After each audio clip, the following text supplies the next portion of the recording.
Refusing to overwork. काम जरूरी है और डेडलाइंस भी, पर जहां बात जिंदगी की हो वहां पे नहीं। बहुत देर से सही, पर अदिति को भी ये बात समझ में आ गई। हे, आज भी ऑफिस? तेरे भाई की तो सगाई है ना? ओह नो यार, पर लोड ज्यादा है अभी। पर मैं शाम को जल्दी जाने वाली हूँ, सो फंक्शन मिस नहीं होगा। गुड, पर शादी में तो एटलीस्ट छुट्टी ले लियो। ऑफ कोर्स, तब मैं किसी की नहीं सुनूंगी। शाम को बेंगलुरु की धीमी धीमी बारिश हो रही है। उस शाम में कंपनी में कंप्यूटर स्क्रीन्स पर थके हुए चेहरे अपने अपने काम में लगे हुए थे, और अदिति भी अपनी स्क्रीन पर आखिरी टेस्ट केस पूरा कर ही रही थी कि तभी पीछे से आवाज आई। अदिति, आज रात प्रोडक्शन टेस्टिंग करनी है। क्लाइंट कल सुबह रिव्यू चाहता है। सर, मैंने आपको एक हफ्ते पहले ही बता दिया था, आज भाई की सगाई है, मुझे निकलना होगा।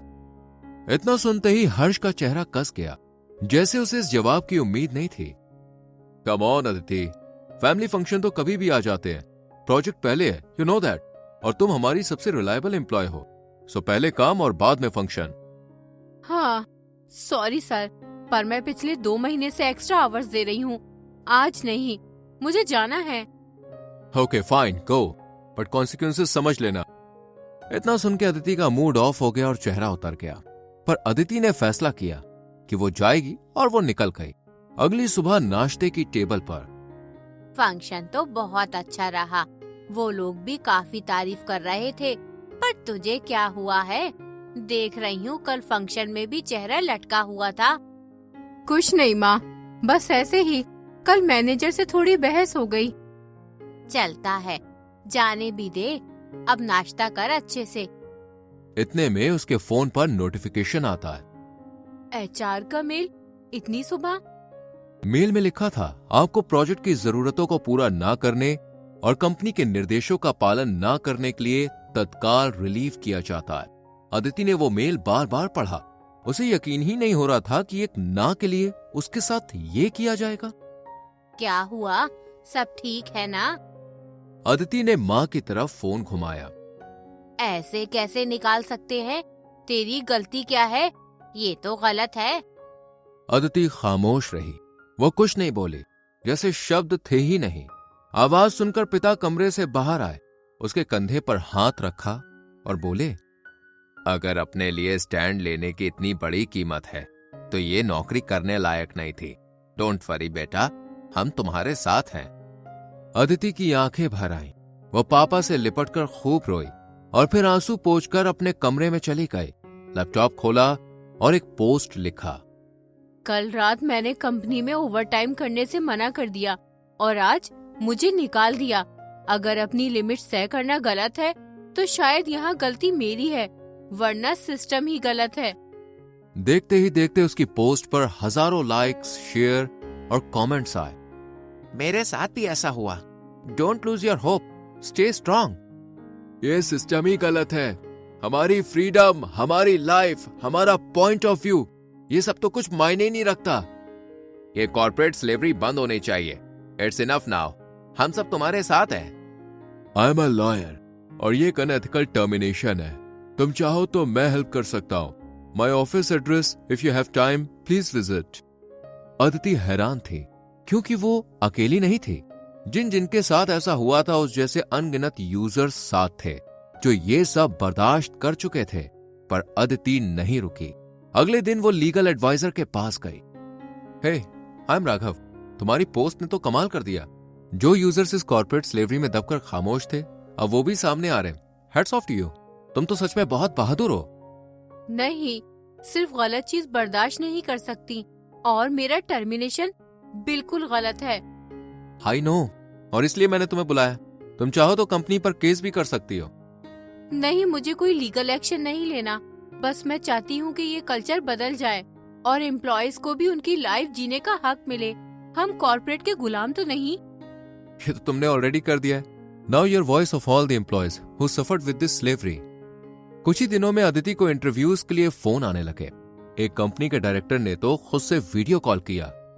हे अदिति, हमने स्पेशली मैंने आपकी पोस्ट पढ़ी। ये सब करने के लिए करेज चाहिए, और आपने बता दिया कि आप में वो भरपूर है। बताइए, आप अपने काम की फिलॉसफी क्या मानती हैं? अदिति मुस्कुराई। आई बिलीव काम जरूरी है सर, लेकिन जिंदगी उससे ज्यादा बड़ी है। मैं डेडिकेशन ला सकती हूँ, पर अपनी लिमिट्स को खोकर बिल्कुल नहीं। I am impressed. हमारी कंपनी को ऐसे ही लोग की तलाश है।